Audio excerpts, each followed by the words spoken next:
Hello, Gaston County. Welcome to episode number 34 of Gaston's Great, a podcast highlighting some of the great things happening in and around Gaston County. I'm your host, Stephen Long, and we are coming to you once again from the international headquarters of GSM Services and looking forward to having some great discussions in the coming weeks and months. We simply believe in discussing more of the reasons why Gaston's great. We're highlighting another great organization this week and have Andrew Pierce and Emily Winfrey from the Gaston County Public Library with us. Andrew is the Supervisor of Adult Services, and Emily is the Community Engagement and Outreach Coordinator. Andrew and Emily, it's great to have you on, and welcome to the podcast. Thank you for having us. Great to be here. You're very welcome. So as usual, we're going to get right to it, and maybe we'll start with you, Emily. Just kind of tell us a little bit about yourself, anything you'd like to share. Well, I've been with the Gaston County Public Library for going on 9 years now. And I've had several different positions there, mostly in youth services before moving into the community engagement role. And personally, I have tons of animals at home, which played a big part in some of our virtual programming during the pandemic. And so everybody knows me as a big animal lover and adopter. And it's been fun incorporating my interest in animals into our virtual programming this past year. She's not talking about like cats and dogs. She has like chickens exotic, and goats and pigs, and she has a whole barn full of animals. Yes, So so we did all kinds of Old MacDonald had a farm, and the goats were trying to eat my books every story time. So, yeah, ducks and chickens and just a whole barn load of crazy library assistants at my house. That sounds very entertaining, maybe. Yes. Is that a good description? All right, very good. Thank you for sharing that. Andrew, what about you, sir? So, as Steve said, I'm Andrew Pierce, and I'm the Library and Supervisor of Adult Services. I've been with the library about 9 years, going on 10 as of July, and I've been in a lot of different roles. I've been mostly in our former circulation section. So if you walk into the main library, that first desk you see, that used to be our circulation section. And a couple months ago, we combined our circ section with our former reference section, and we created two different departments. One was our new local history and genealogy department, which is really fun. That's a big draw for a lot of people to the library, and then the adult services. And the idea was to kind of combine these parallel services and combine the efforts so that no matter which desk you go to, you're getting the same services. And we were all doing these adult programs, and we're like, well, why don't we work together instead of working as two separate sections? So that's been a big change. It's been about 4 months. I'm in Gaston County. I was raised here in Gaston County, and so I'm happy to be here. This is a great podcast highlighting this great county. Okay, well, thank you very much. His cord is scraping against his microphone. Perfect. Thank you. Yeah, again, like I don't know if I've ever said this live, but we edit something out. If I mess up, we edit it out. If you guys mess up, we just leave it. Okay. Good to know.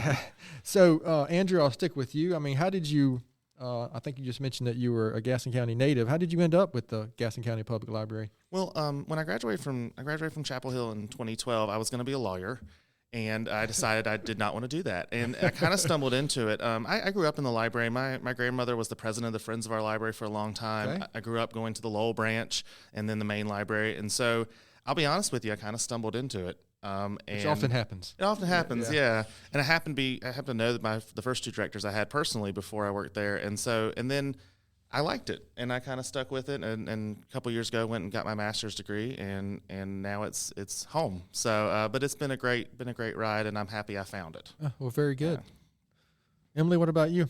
Well, like Andrew, and I think a lot of us, I also kind of stumbled into the profession, and I am originally from Union County, North Carolina, and straight out of college got my first part-time job in a library there, and it was a library assistant position in a small branch that did a million different things. I was the only person who worked there. It was so small, and so I kind of jumped right into all the different aspects of library work right away, and I wasn't necessarily planning for that to be my lifelong career, but I loved it, and I realized over that first year, I need to go back to school and get my master's, and I did, and then I moved to Indiana for about 5 years, and it snowed way too much for my comfort, and I froze to death, and I got really tired of having to scrape off my car before going to the work. Yeah, and I worked in reference in the library there in Indiana, and I wanted to return to North Carolina. I missed it, and I wanted to be closer to family again,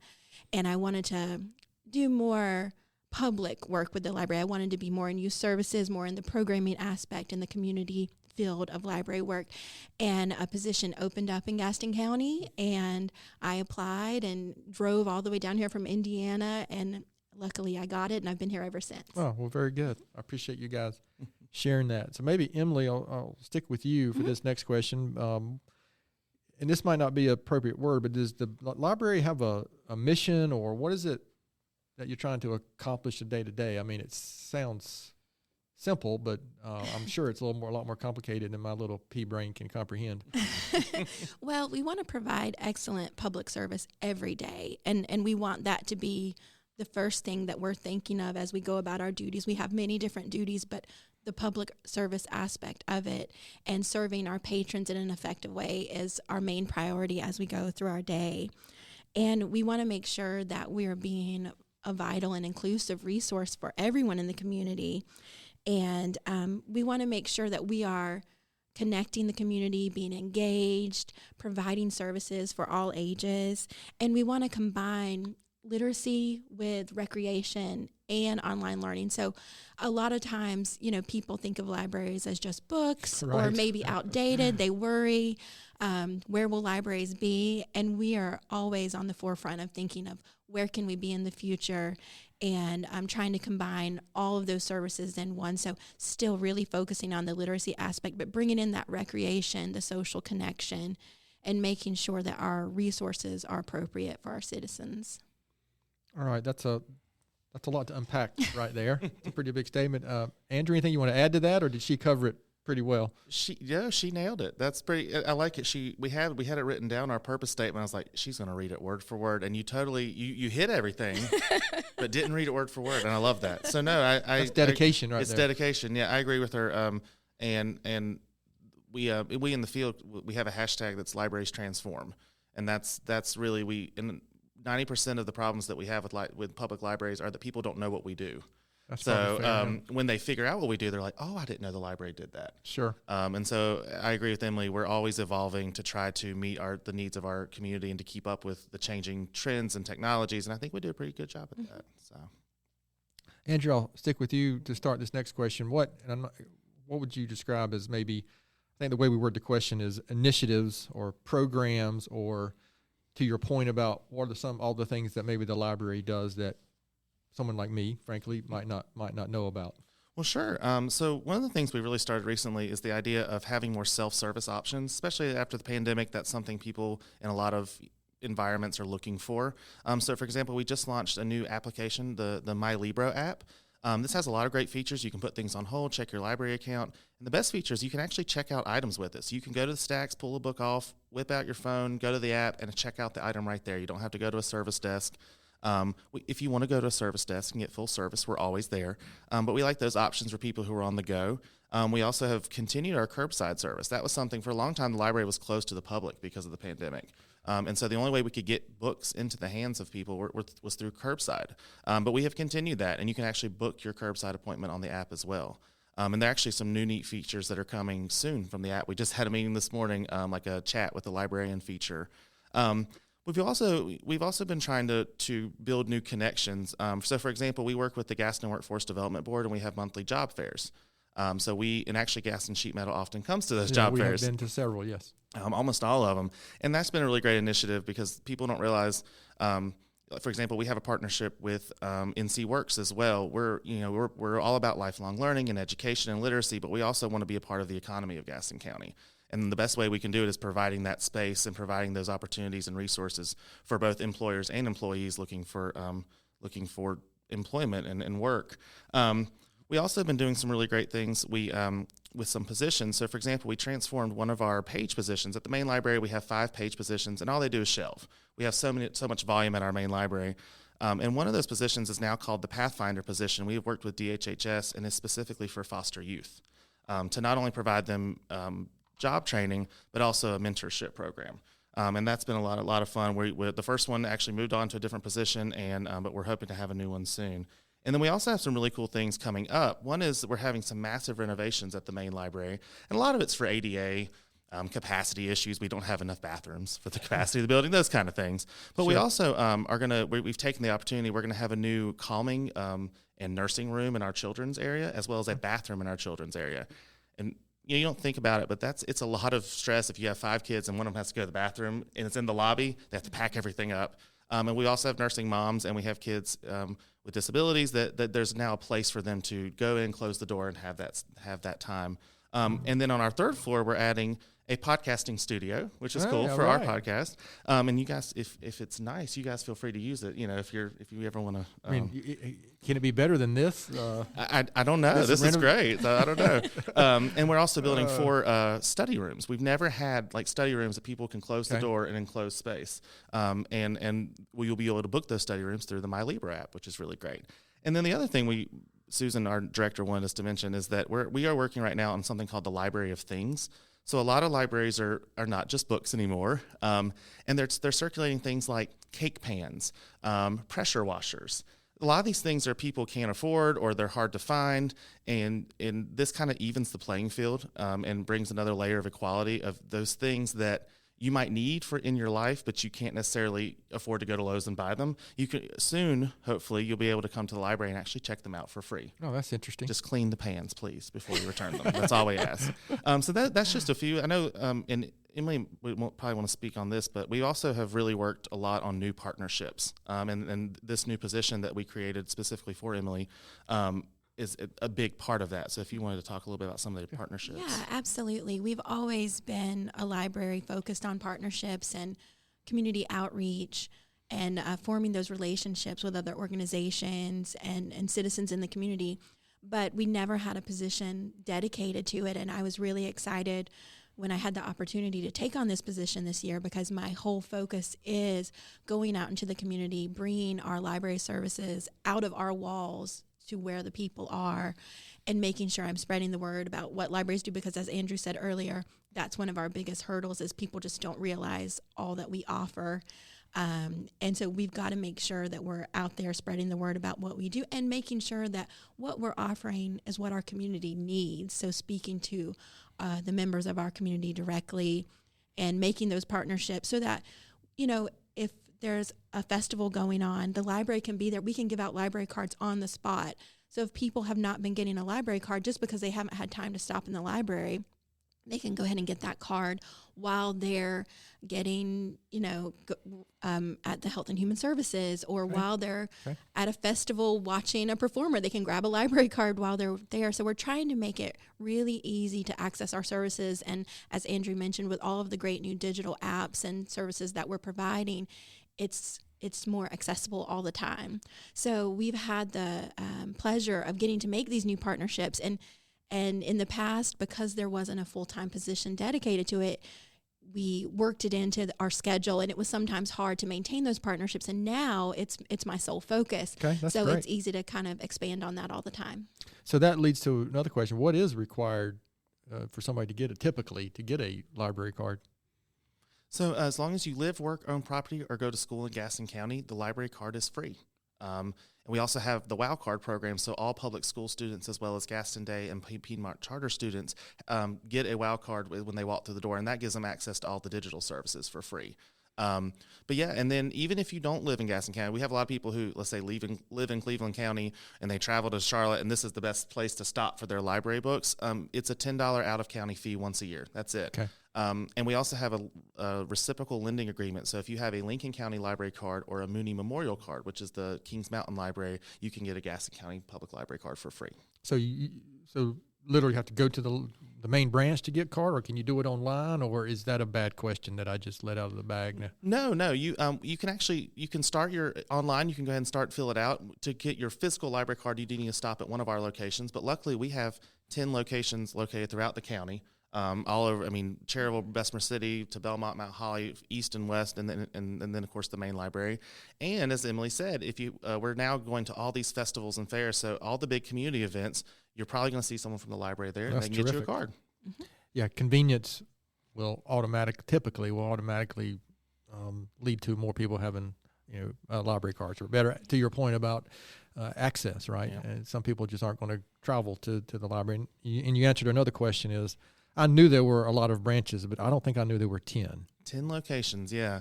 The main one, of course, is the biggest, and it accounts for about 50% of the door count and 60% of the circ. So when they were starting to build libraries in the 1960s, all these communities wanted their own. I want my own library. Right. And so we have maintained 10. Most of the branches are smaller. They have a staff about 3 or 4, but those communities really do appreciate having them right there. You're never more than 10 miles from a library branch here in Gaston County. I know living in southeast Gaston County, I know my wife and kids have often been at the Union Road branch and even got to know the individuals that work there a lot. Of course, now I think they visit the main branch more. So I like this question, and I'm not sure how appropriate this is, but can you maybe let's start with you, Emily. Can you give a specific example or a story or anything anecdotal to where you've seen initiative or program help an individual, a family, or just somehow that you've seen that we've impacted the community in some way? Well, I know we started our Live at Your Library series back, and those are our public performances, which are sponsored by the Friends of the Library, and we receive some funding as well to put on those. But those are for example, we might have a theater group come and put on a play for families. We may have an author come and give a talk on their book, a musician come and do a concert for us. And we weren't able to do those for a long time. And we started those back up this fall, and it was so exciting because we had been virtual only. I received so many comments from people of all ages saying, I'm so glad that we are able to get back together as a community and that you provide this free service because I can't afford to get concert tickets for $60 each somewhere, or I don't have transportation to Charlotte to go see a play, but you're bringing it here to us for free. And so I just received a lot of positive feedback about the chance to come and sit in a group in the library again and enjoy something for free that really lightened the day. And a lot of people talked about, it's been a really hard year, and it's nice just to be able to come here and enjoy some art for free and see people again. Yeah, if you haven't learned anything in the last 22 or 23 months, whatever it's been now, it's how important connection is with other people. I mean, I get that there are good reasons why we haven't been able to do as much of that, but boy, I'm not sure sometimes that that's not been as damaging maybe as some of the other things, not having as much connection. Andrew, what about you? Would you add anything to that? Or Well, one of my favorites, and I think it was someone who I hope still works here at Gaston Sheet Metal, but one of our job fairs, one of the regulars that the folks at the Gaston Workforce Development Board recognized because he had come to a lot of job fairs and was in the NC Work system. He went at the job fair, and someone made a comment like, he has been in there a long time. Where is he? And it turns out they had decided to do a job interview right there, and I believe it was Gaston Sheet Metal, and he walked out with a job. Okay. And that was one of the best moments. It's like you see all these people come in and out, and you don't know how it ends up. They take the information. It was really nice to see, hey, because the library offered that job fair, that service, and that partnership, someone got a job that they really, really wanted. Right, that was a cool moment. Yeah, that's that's kind of the point, right? Right. As to how can we positively impact those here in our own community. Andrew, stick with you. What are you most proud of accomplishing in your time at the Gaston County Public Library? Well, we used to, and we're hoping to get back to it with our construction project. One of the things we started was a Comic-Con. We have an annual Comic-Con. And so 2023, we are hoping the construction will be done. We'll finally be able to do a Comic-Con. It's been now 2-3 years because of everything going on. But I'm also really proud of we have our own podcast at the library. It's called Gaston Speaks. And it's something where we applied for a grant. We didn't get the grant, just in case you were wondering. But our director at the time, Laurel, said, go for it. And my librarian, Angelique, this is her baby, her project, she researched, she figured out the equipment we needed. We're happy to have the podcasting studio because right now we hunker down behind like blankets that are on like these with clamps and we to do it so that the sound barrier, we don't even have this kind of room. But it is really successful. We've been doing it for about 2 years now. I think we're getting towards 30-ish episodes, and I'm kind of like you. I every time I'm like, this won't last, and it keeps lasting and expanding. And we got to present about it at our North Carolina Library Association, which is a statewide conference. We did a presentation about the successes of the podcast. Oh, good for you. So it's not only that we're connecting with patrons in a new way through this medium that's very popular, as you guys know. But it's also that now we're being able to share our experiences with other libraries in the hopes that this becomes more of a phenomenon across our profession. So if our listeners just search for Gaston Speaks, is that how they would find Speaks, it? yeah. Okay. It's on. We host it through Podbean, but it's available on all the major podcasts. Okay, very good. Emily, what about you? What would you say you're most proud of? Well, I can tell you first something I'm not proud of, and that is that I didn't realize that the podcast studio was the blanket with the clamps, and I needed something to attach to my table one day, so I stole the clamps and destroyed the podcasting studio. And I didn't know it for a few months. And I thought, where did I get these clamps? I don't even remember. And then I saw a photo of the podcasting studio and realized it was a much more important thing that I had taken. Tore up that building looking for those dang things. And Emily had stolen them. And it was an inside job. It was an inside job. An inside job. Yeah. I'm really bad about that. If your tape dispenser goes missing, it's probably on my desk. But I'm really proud of a partnership we made with the Gastonia Police this year to attend Latinx events. And they actually, we saw in the newspaper that they had made a special committee focused on the Latinx community, and we knew that was a community that we had not focused on, and we have a great Spanish language collection in our libraries. But again, we weren't sure if anyone knew we had it because we hadn't done the promotion of it as we should have. And so we had this opportunity, and I reached out to them and made a really great partnership, and they've invited us to every Latinx event this year, including the first Latin American Festival in Gastonia. And it's just been such a great partnership, and reaching our Latino families in the community has been a wonderful thing. So that's something that I'm really proud of. Those are two really good examples, so I appreciate you. And again, things that you might not think of, or a typical Gaston County citizen might not think of when you're talking about the library. So I appreciate you sharing that.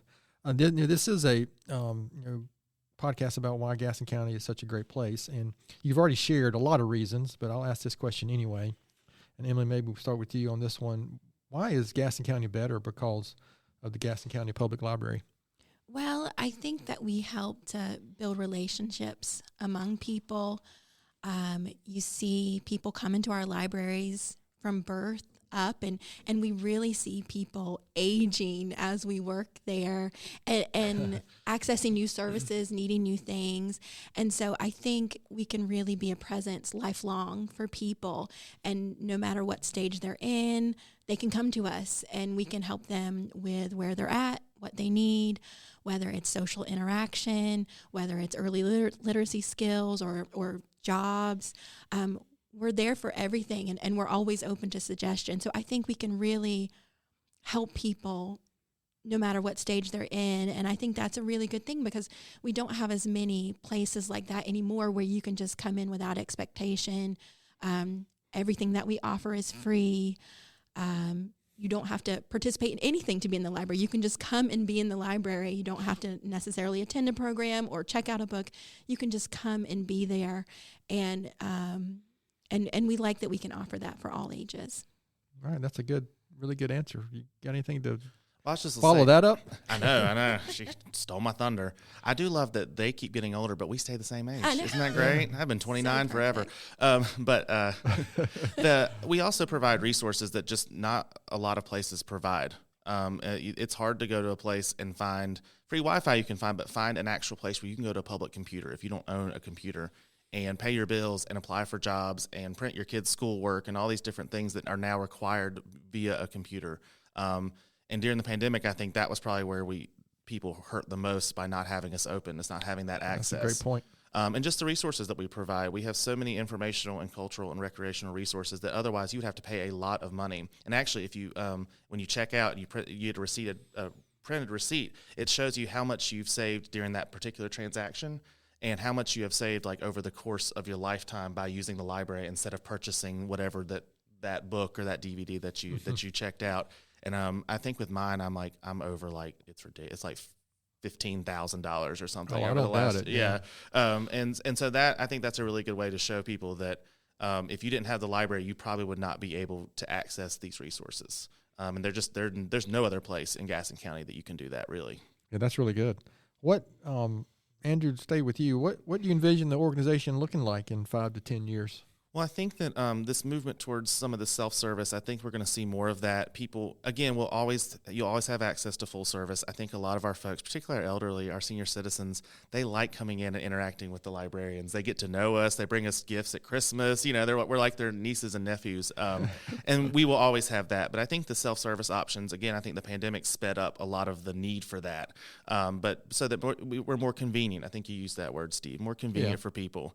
I also think we're going to see, especially with Emily's position, hopefully we're able to add some positions to expand that team over the next couple of years, is you're going to see the library so much outside of the library walls. And that's really where, you know, even with the WOW card, it stands for, I mean, it is WOW. It's awesome. But it stands for without walls. The idea was school kids need access to resources, and they don't always have the opportunity to come to the library. So now, just with their lunch number, they can download any of our digital resources that we offer for free just by being a student in Gaston County. And so I think you're going to see more initiatives like that. We're hoping to do even things like you know, we have all this growth in Gaston County, particularly on that southeast side and that east side, and our branches are eventually, we're not necessarily guaranteed that we're going to build another branch. So how do we reach those folks, and trying to find new and creative ways to do so. I also think we're still going to see books, and I think that people always like, oh, books going to still be around. We actually, you know, we circulate over 1 million items per year, and about 25 to 30% come from our e-content. So that means that a large majority of people still come in and check out the physical items. And I know for a lot of folks, they're hybrid users. That, you know, I'll put a hold on the ebook, and I'll put a hold on the regular book, and whichever one comes first, I just want to read the new John Grisham or the new James Patterson. But I also think that a lot of people, we're so wired up in our world that they need an escape. And so for a lot of folks, the physical book is something they can unplug. And I know a lot of people, we have a lot of patrons, I hope you guys don't go 100% digital. And I can guarantee you 5-10 years from now, we're still going to have a lot of books on the shelf for people to come and browse, as well as all this new exciting, you know. Yeah, I have to admit, I'm a physical book guy. Me too. And I've got, well, you can look in my office, or my wife and I have a room at our house. Is ridiculous. It's just books of every kind. She actually is a big Kindle person. I just couldn't do it. So. But to your point, I might not be the normal person in a few more years.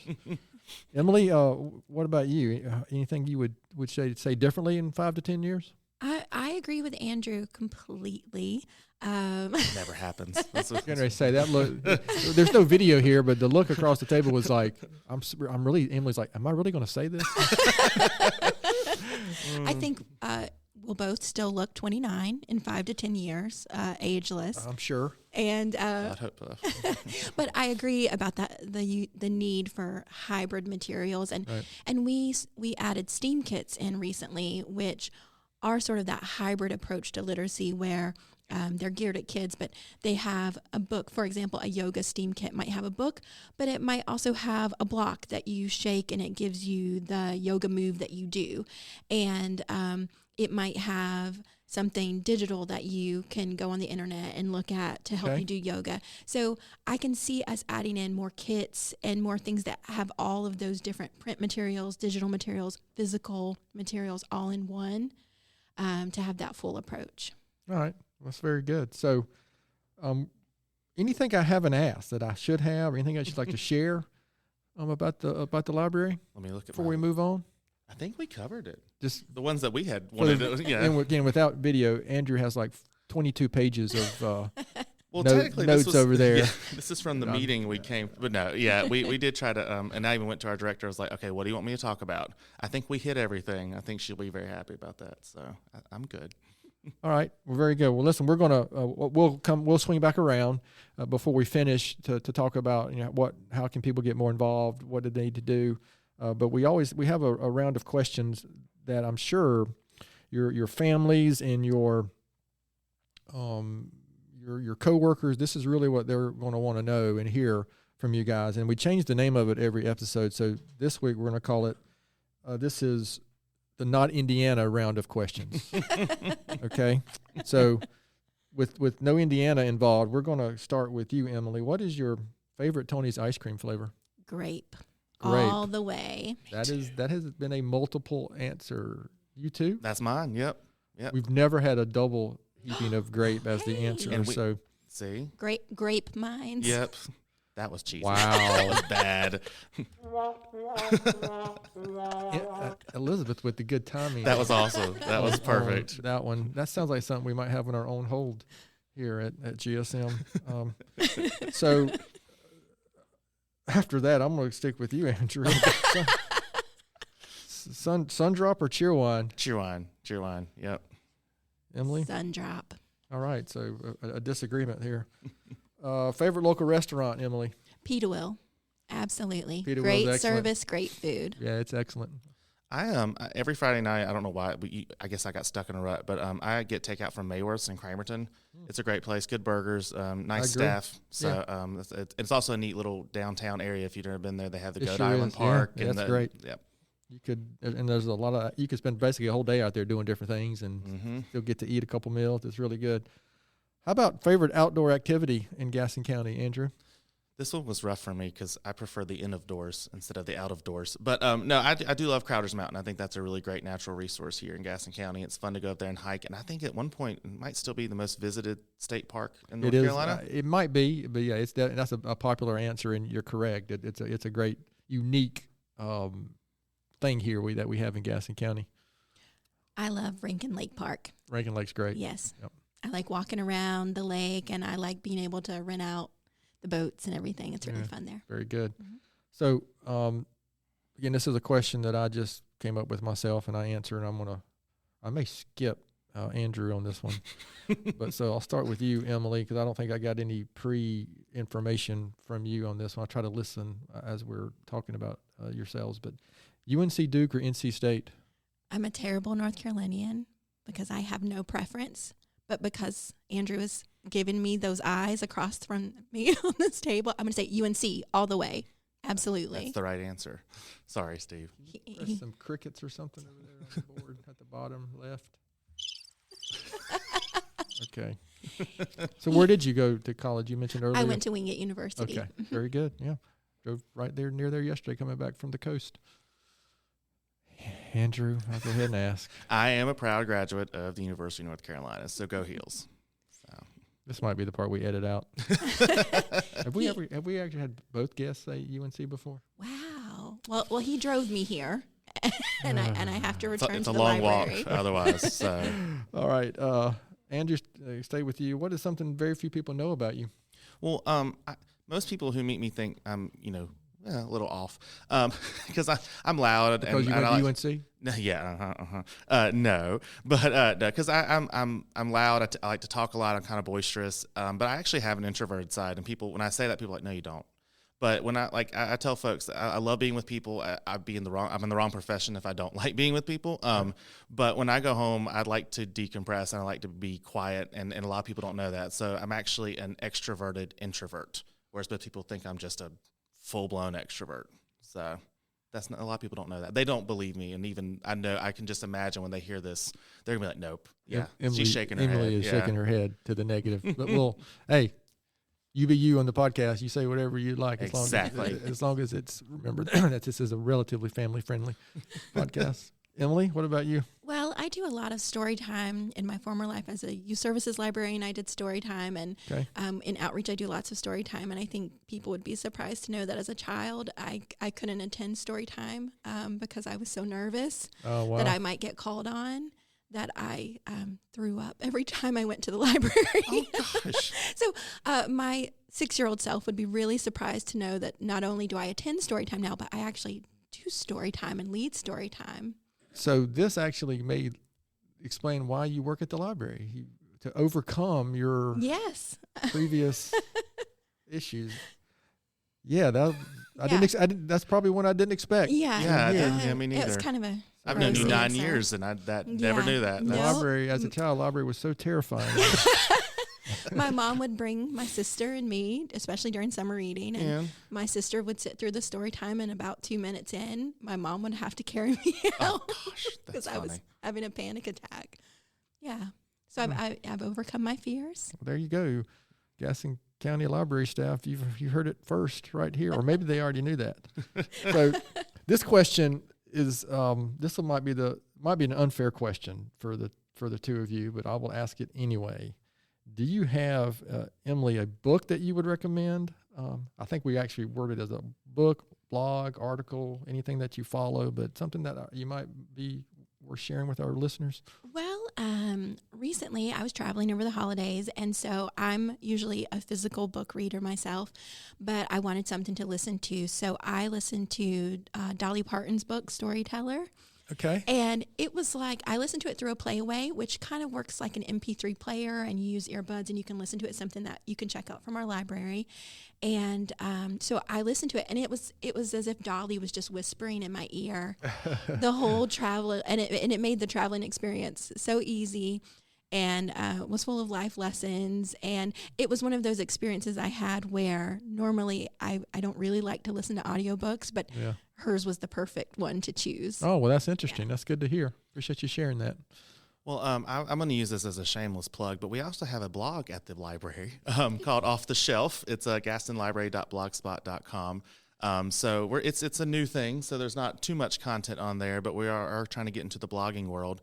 So I would recommend following that. Okay. But for a book, this past weekend we lost Betty White. Yes. But I feel like it's kind of like Dolly Parton. I think they're the two that it doesn't matter who you are. Everybody loves Betty White and Dolly Parton. But she did a book about 10 years ago, and it's like, If You Ask Me and I Know You Won't. And I loved the audiobook of that. And it's the same way. It's Betty reading it. So Betty read it herself? Yeah. So it feels like you're having this one-on-one conversation with Betty White. Now that she's gone, I think it'd be even more poignant. But she talks about her time in acting, and particularly her animal activism and all the things that she did. So that's a fun one. It's like especially for all of us who are in mourning, of course, and needing some Betty White nostalgia. If you're like us and you've watched way too many Golden Girls, maybe try this one as an alternative. Well, she was definitely one of a kind. Yep. And I enjoyed. She seemed to have no worries about speaking her mind. Nope. Which actually was one reason I think she was so beloved. Right. So listen, guys, I appreciate you kind of indulging us on those local community questions, because we do like to include the things specific about Gaston County. So we just got a few more questions, and we'll finish up here. So again, excuse me, remember this is a podcast about why Gaston County is so great. So Emily, let's talk with you. Besides the Gaston County Public Library, why would you say Gaston is such a great place? Well, I think there is so much collaboration among all of the organizations and businesses here. I think we all have a lot of pride in Gaston County. We love our community. We love the people in it. We want to keep making it better, and everybody's so willing to work together. And that's something that I've seen firsthand in my work. For example, when the Honey Hunters came this year, they reached out to the library almost immediately and said, how can we partner? How can we promote literacy at our events? How can we promote the library?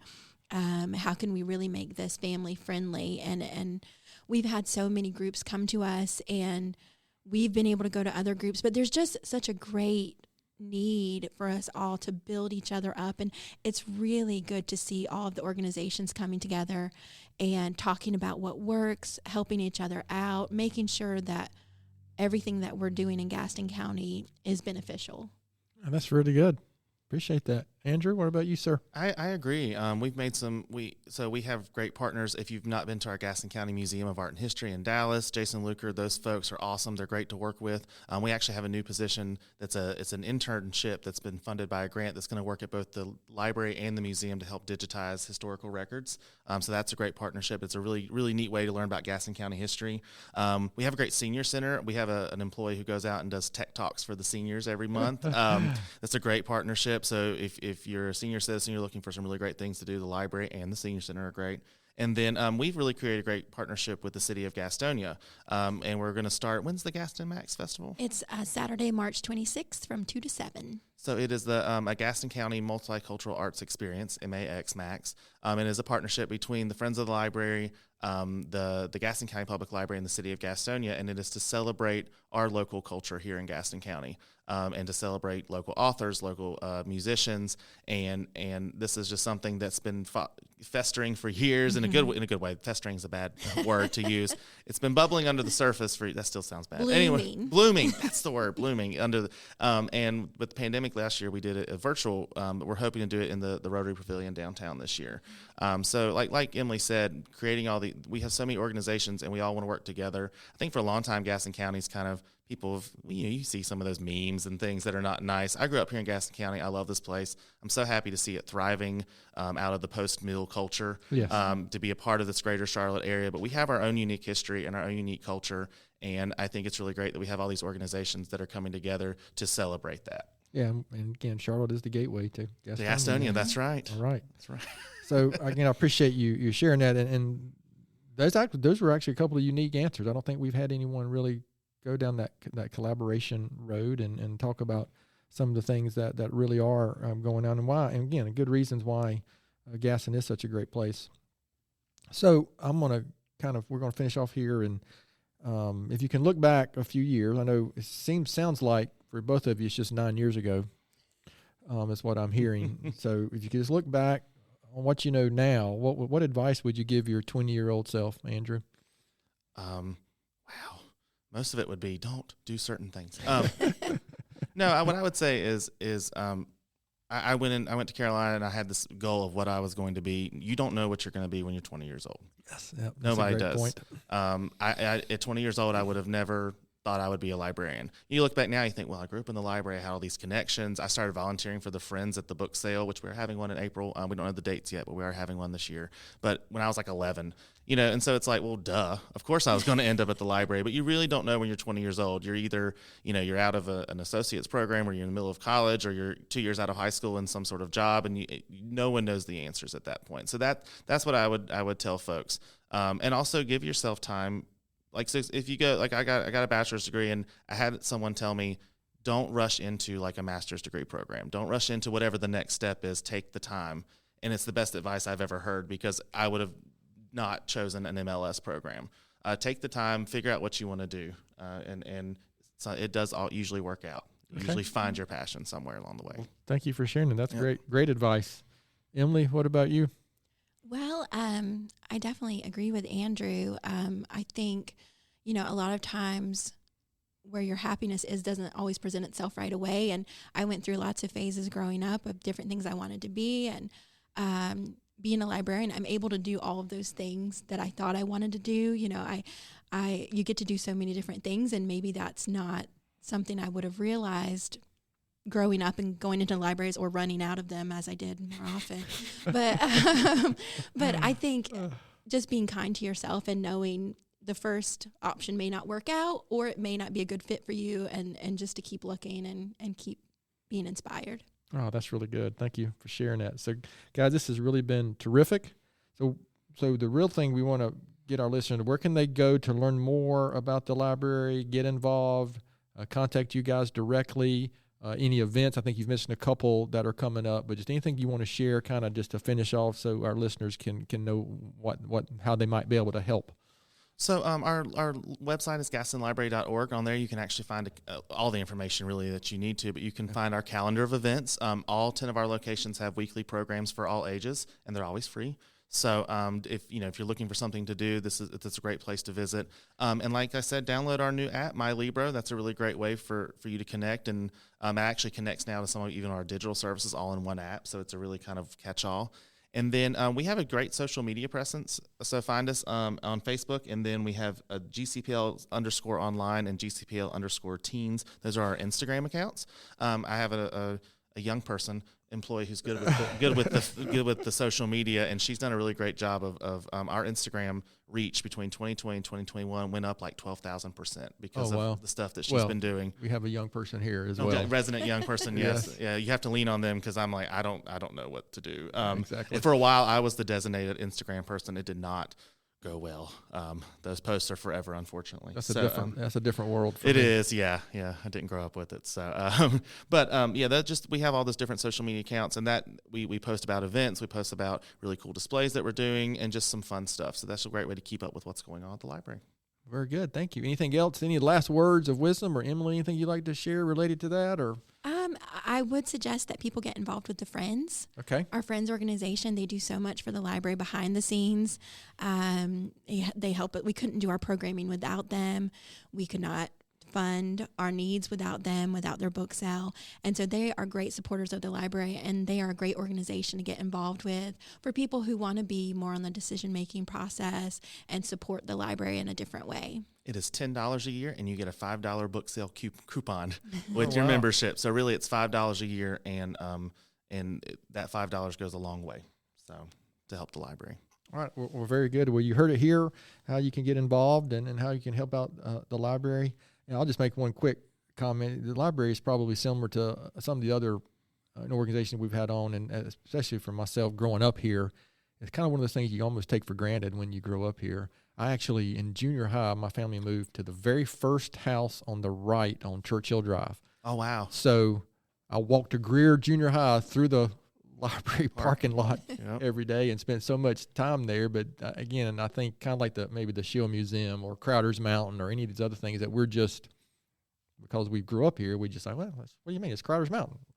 Everybody has a Crowder's Mountain, right? Well, no, they don't. Everybody doesn't have maybe a Gaston County public library system like we have. So I appreciate what you do, and I really appreciate you having to put up with Laurel Morris for as long as you guys did. I know Laurel is probably a listener here. I'm sure she'll be happy when Comic-Con comes back, because she has been on my case to come to that every time. Oh, gotcha. Okay. And so, because she knows I'm a big Star Wars guy. Oh, yeah. We have the 501st Legion, the ones that show up that in like it looks like you're on a movie set. It's cool. Because that started with her, and I started with that whole, we do have this Star Wars corny trivia kind of, not quite maybe as good as Grape, but it's pretty good.